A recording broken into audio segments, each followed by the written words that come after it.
Hello, welcome to Pergola Nurseries in Virginia. Just to show you what Amaryllis in Wax do. Look at that. Stunning, stunning flowers, lots more buds to come. The larger the bulb is, the more expensive they are when you're buying them, the more flowers you're going to get, and enormous flowers. That's the Amaryllis Delft Blue, and this is what it turns out like. It's just stunning. Now there are a whole range of other colours as well, smaller sizes and bulbs too, some with lovely art forms like that. The moisture is trapped in, you don't need soil or water. Sit the bulbs in place and they flower and do fantastically well for you. That's the earth. And then you've got the dropping down, I suppose, a little bit in size.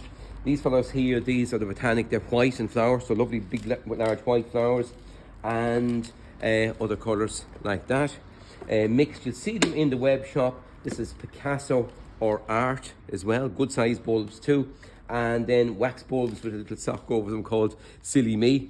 But great fun, great presents for Christmas, and absolutely only stunning. So if you buy good big large bulbs, you're going to get larger flowers and more flower spikes. Easy to just sit in place, a little bit of light, a little bit of heat, and wait for the magic to happen. And they're just only stunning. Well worth finding a spot. Treat yourself or hand them out as gifts. They're fantastic, and there's a great response from them as gifts. Goodbye for now. Enjoy your garden.